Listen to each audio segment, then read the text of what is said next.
Something happened during that dive that I couldn't explain. And then I went, oh boy, you know, it's done, it's over.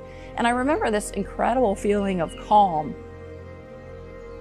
unusual calm that came over me. The saying, "There are angels among us," rang true for Pam Johnson when a scuba diving adventure went awry.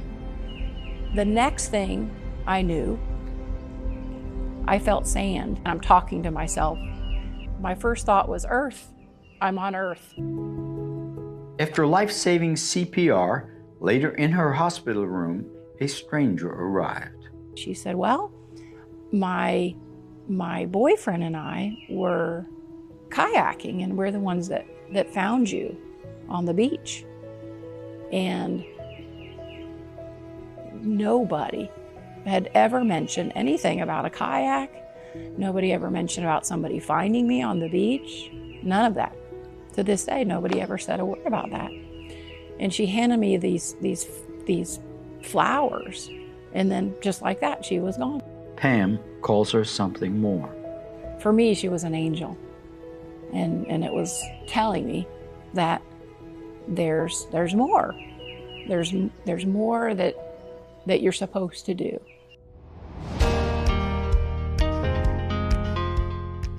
Pamela Johnson was born in Cherry Point, North Carolina on New Year's Day, January 1st, 1965. She hailed from a family with a strong Polish Catholic mother, Marcia, and a career Marine fighter pilot dad, Bill. Her three brothers, two older, Bill and Bob, and one younger, Rich. My brothers two older brothers were relentless in picking on me, and yet defended her, as brothers do. Her maternal grandfather had a special loving and lasting influence on her as a child. Pam remembers being told, "That's your dad," as Bill returned from a long deployment in Vietnam. She remembers breaking her leg from a fall on her bicycle.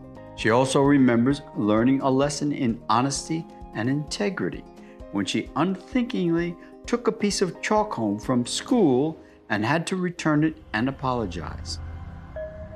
In 1972, when Pam was just 7 years old, her life dramatically changed when her mother, Marcia, tragically died in a car accident where her Volkswagen Beetle overturned on a rural roadway.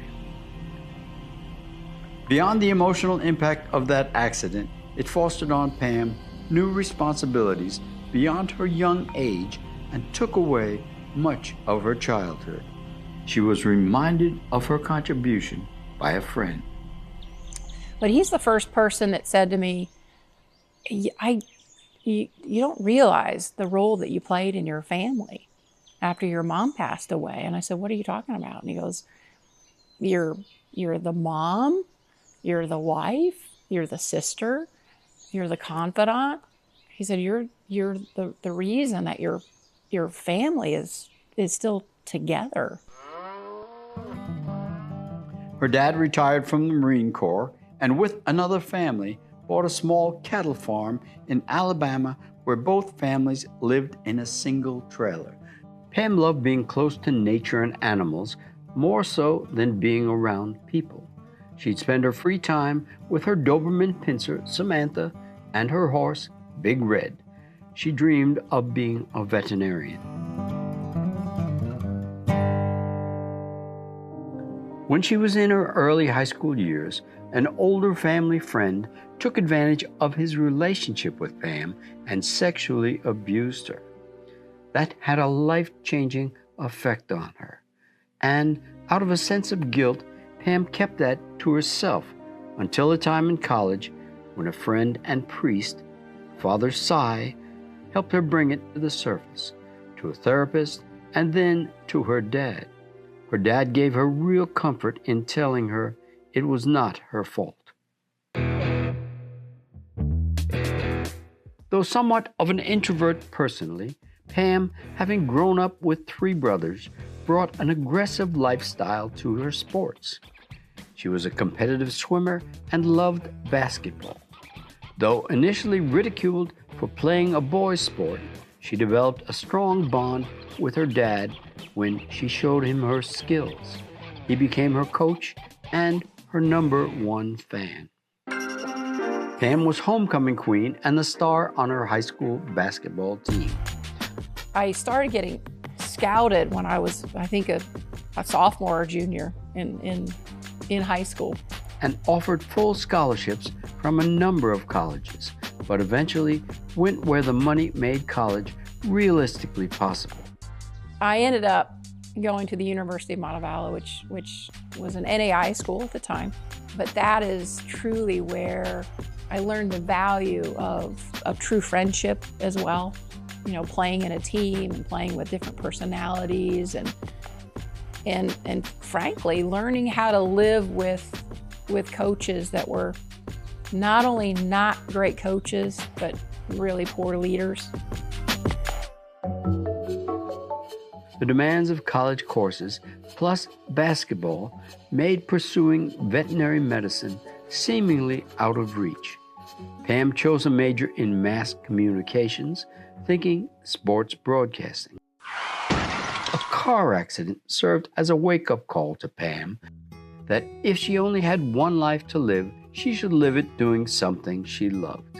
She applied in 1991 to Auburn University College of Veterinary Medicine and was accepted and graduated in 1995. Pam began her veterinary career at a small clinic in Noonan, Georgia, and helped it grow. When Pam had said goodbye to her childhood dog, the experience was cold and clinical. Pam vowed that she would become a veterinarian who would never let another pet owner feel that lack of compassion. She would be one who sees the pet and the person. I've always felt like if you were one of my clients, that your pet is part mine. She progressed from veterinarian to hospital director, from a business partner to a business owner, and Small Business of the Year. Pam was there for over 25 years. Pam sold her practice in 2020 and stayed on for another year to ensure a smooth transition and also served on a medical advisory board. Pam and Pat live on their farm near Noonan, Georgia, right in Pam's element of nature and animals. They spend their time traveling and with friends and family.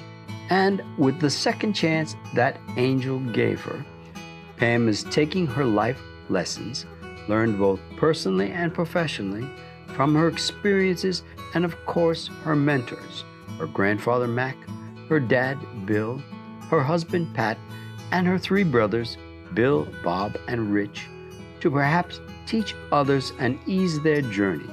Pam and Pat call their new venture Veterinary Mastermind. To find out more, go to veterinarymastermind.net.